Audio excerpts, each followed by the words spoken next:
Hello, good morning, नमस्ते, कैसे हैं आप सभी। आज की ताज़ा खबरों के साथ मैं अनिल सिंह और मेरे साथ ऋषभ चौहान, हम दोनों आ गए हैं आज। और खबर इंडियन खेमे से ये कि Rishabh Pant back in action. Rishabh Pant को बुखार था, पाकिस्तान मैच से पहले ही बुखार था और जिस वजह से वो नेट्स पे भी नहीं आ रहे थे।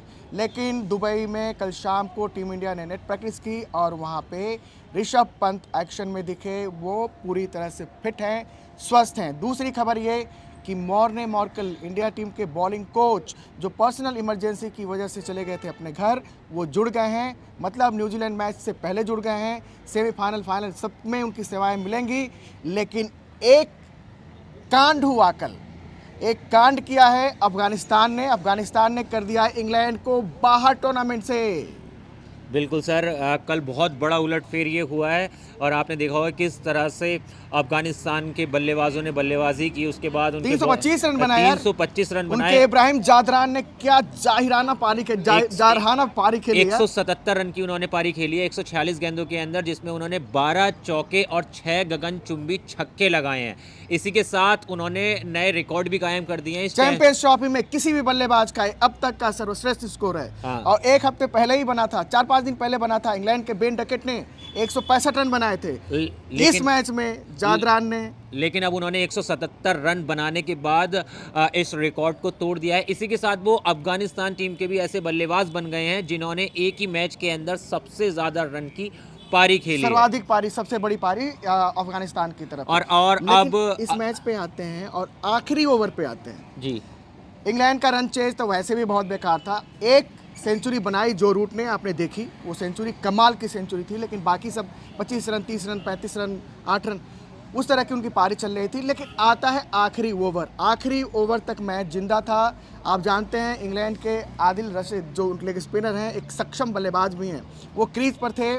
साथ में उनके थे मार्कूट। ये आखिरी जोड़ी थी और उमर जाई बॉल कर रहे थे वहाँ पे, असमतुल्ला उमर जाई। और वहाँ पे जी पहली बॉल पे लेते हैं राशिद 1 रन, दूसरी बॉल पे मार्कूट लेते हैं 1 रन, तीसरी बॉल पे राशिद लेते हैं 1 रन, चौथी पे मार्कूट लेते हैं 1 रन।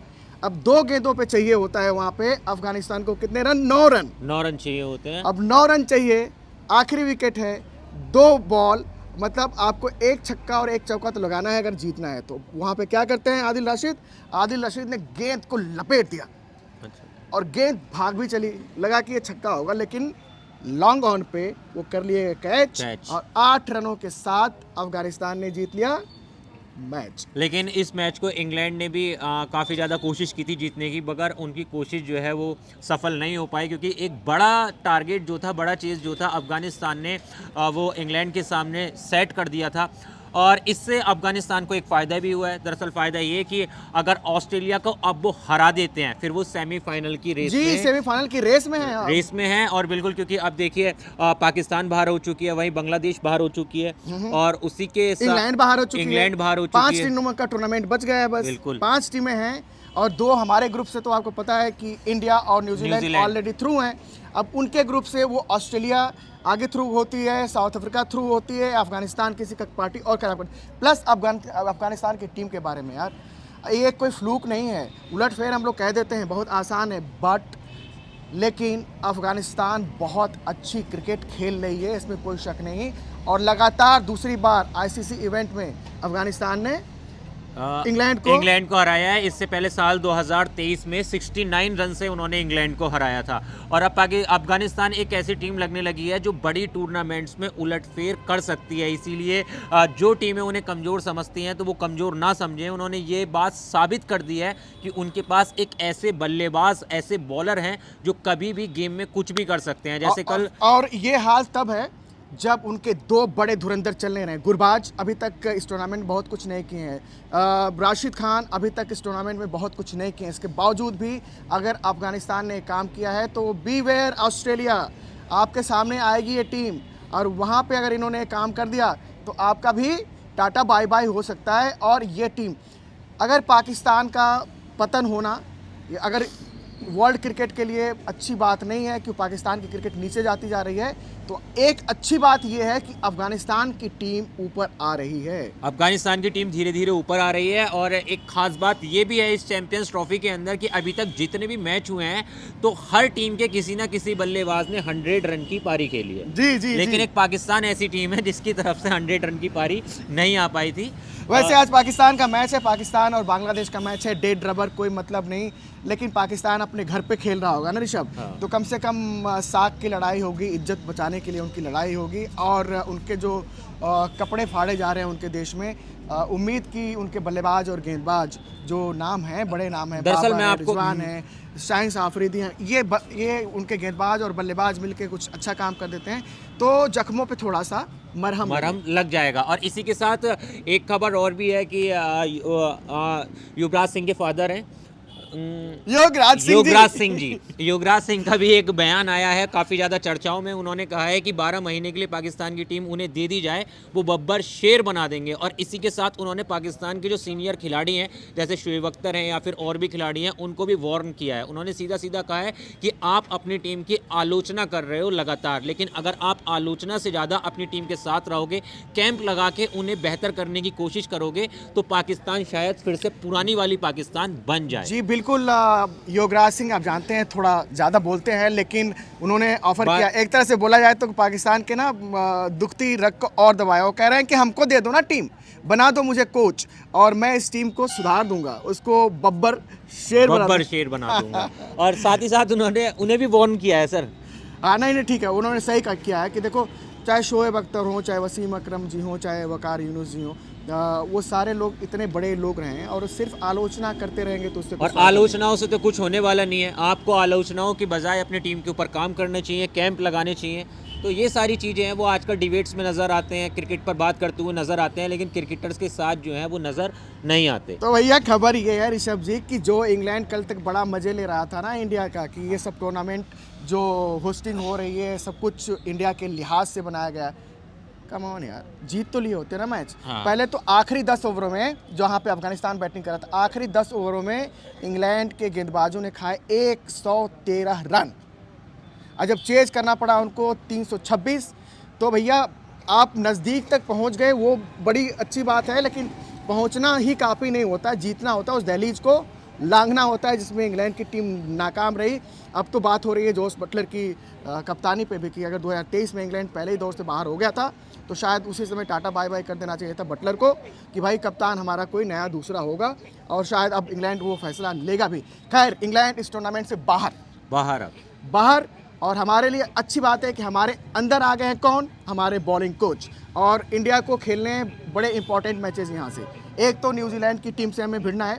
न्यूजीलैंड की टीम को आप जानते हैं कि बड़ी कद्दावर टीम है और आईसीसी इवेंट्स में इंडिया को परेशान भी करती है वो। और उस मैच में ये होगा कि अगर हम उस मैच को जीतते हैं, आखिरी मैच हम जीतते हैं तो हमारी सेमीफाइनल की तैयारियां हो जाएंगी बहुत ज़बरदस्त। और बॉलिंग कोच चूँकि जुड़ गए हैं, बॉलिंग कोच एक मुखिया होता है एक बॉलिंग यूनिट का, वो जुड़ गए हैं, तो हमारे गेंदबाजों को जो अभी तक टूर्नामेंट में बहुत अच्छा प्रदर्शन किए हैं उनको भी एक राहत मिलेगी, उनके लिए भी प्लान बनाने वाला बॉलिंग कोच टीम में रहेगा। ये तो हो गया मौने मौकल की बात। दूसरी बात जो आपने बताया, Rishabh Pant back in action, बुखार था उनको, वापस आ गए हैं टीम के साथ तो थे ही, लेकिन मतलब वो प्रैक्टिस पे भी आने लगे हैं। प्रैक्टिस उन्होंने कल की, इंडिया की प्रैक्टिस हुई और इंडिया ने उस प्रैक्टिस में बहुत ज़्यादा इंटेंसिटी के साथ ये प्रैक्टिस नहीं की, क्योंकि आपको बड़े मैचों के लिए धीरे धीरे तैयार होना है, ना कि आपने एक ही दिन जान झोंक देनी है और फिर कहीं किसी को प्रॉब्लम हो जाए। क्योंकि आप जानते हैं कि बुमराह नहीं है, किसी को और कोई इंजरी होती है। आपने बताया मुझे कि जो रोहित शर्मा के लिए बारे में मैं आपको बता देता हूं। देखिए, दरअसल इस टाइम सोशल मीडिया का दौर है, तो सोशल मीडिया पे तमाम तरह की खबरें चल रही हैं, कई अफवाहें चल रही हैं और उन खबरों के अंदर ये दावा किया जा रहा है कि रोहित शर्मा जो है वो न्यूजीलैंड के खिलाफ बाहर हो सकते हैं। क्योंकि जब पाकिस्तान से मैच हुआ था तो वो थोड़े परेशानी में नजर आए थे, उनके पैर में मतलब चोट थी, दर्द था, इसीलिए वो थोड़ी देर के लिए ग्राउंड से बाहर भी चले गए थे। और उसी की वजह से अब इस तरह की अफवाहें जो हैं वो उड़ाई जा रही हैं कि वो न्यूजीलैंड के खिलाफ हकीकत ये है कि रोहित शर्मा आपके अच्छी तरह से फिट हैं, कोई दिक्कत नहीं। कप्तान की सेवाएं न्यूजीलैंड के खिलाफ भी मिलेंगी और फाइनल में भी अगर भारत फाइनल तक पहुंचता है तो रोहित शर्मा की तरफ से एक अच्छी राहत की खबर, मॉर्ने मार्कल आगे हैं टीम में, राहत की खबर, ऋषभ पंत ठीक हो गए हैं। ठीक हो गए हैं, राहत की खबर। और एक खबर वसीम जाफर ने कहा है कि विराट कोहली एक ऐसे बल्लेबाज हैं जो 100 शतक पूरे कर सकते हैं, कि यानी सचिन तेंदुलकर का जो वर्ल्ड रिकॉर्ड है 100 शतकों का, उसको तोड़ सकते हैं। वसीम जाफर जी इंडिया के पूर्व ओपनर रहे हैं, मुंबई से आते हैं, और उन्होंने बोला है कि जो फिटनेस है विराट की, उसको देखते हुए कम से कम विराट 4 साल तक बल्लेबाजी करते हुए नजर आएंगे, टीम में रहेंगे और 4 साल तक खेलते हैं। 82 सेंचुरीज ऑलरेडी उनके साथ हैं, तो विराट कोहली सचिन के रिकॉर्ड को तोड़ देंगे। हमारी दुआएं भी उनके साथ होंगी, उनका फॉर्म बस बरकरार रहे, ईश्वर उनको फॉर्म बनाए रखे, फिटनेस तो वो अपना कमाल का रखते ही हैं। तो ये बड़ा दावा किया है अपनी तरफ से, उन्होंने पहले प्रोडक्शन हाथ उठा के बोल दिया कि 100 शतक बनाएंगे विराट कोहली। और बिल्कुल देखिए, विराट कोहली की अगर फिटनेस की अगर बात करेंगे तो आपने पाकिस्तान के खिलाफ जो मैच हुआ था उसके अंदर देख ही लिया होगा कि किस तरह से उन्होंने 100 रन लगाए, और उस 100 के अंदर एक खास बात थी जो उनकी फिटनेस को दर्शाती है। दरअसल उन्होंने जब वो बैटिंग करने आए तो आपने देखा होगा कि किस तरह से वो तुरंत रन ले रहे थे दौड़ दौड़ कर, और उसमें तकरीबन उन्होंने 100 रन तो किए लेकिन मात्र 7 चौके लगाए, सिर्फ 7 चौके, 7 चौके 28 रन, 28 रन, और बाकी रन उन्होंने सिर्फ दौड़ दौड़ के मतलब सिंगल डबल से लिए। और ये फिटनेस पे बहुत बड़ी बात है कि एग्जैक्टली उनकी फिटनेस पे कोई उंगली उठा भी नहीं सकता यार, वो नहीं उठा सकता। और तो ये आज की खबरें थी हमारी। एक खबर और भी है विराट कोहली से जुड़ी हुई, मैं विराट कोहली से रिलेटेड एक खबर बता देता हूँ। देखिए, दरअसल आईसीसी वनडे रैंकिंग में भी विराट कोहली का इजाफा हुआ है। पहले वो 6ठे नंबर पे थे, लेकिन अब वो एक कदम ऊपर आ चुके हैं, एक पायदान 5वें नंबर पे हैं, और पहले नंबर पे शुभमन गिल जो है वो बरकरार है, दूसरे नंबर पे पाकिस्तान के बाबर आजम है, लेकिन विराट कोहली भी अब उस रेस में लग गए हैं कि नंबर 1 पोजीशन रिगेन करना है, वापस बिल्कुल 5वें पायदान पे वो आ चुके हैं, रिगेन करना है। तो ये थी खबरें, हम एक राइट टाइम और राइट बैंड की तलाश कर रहे हैं कि हम इस खबरों को आपके सामने रिकॉर्ड कर रहे हैं, लाइव नहीं कर रहे हैं, कि कितने बजे डालें। वो एक्सपेरिमेंट में हमारा चलेगा कुछ दिन, 8:30 बजे आज डालते हैं, फिर देखते हैं कि आप कितने बजे आते हैं, आपके लिए सहूलियत का समय क्या रहता है, कि 9 बजे आप ज़्यादा कंफर्टेबल हैं कि 8:30 बजे कंफर्टेबल हैं। दोस्तों, इस वीडियो को लाइक कीजिएगा, शेयर कीजिएगा, हौसला अफजाई कीजिएगा, और हाँ, please subscribe. Thank you very much, have a great day.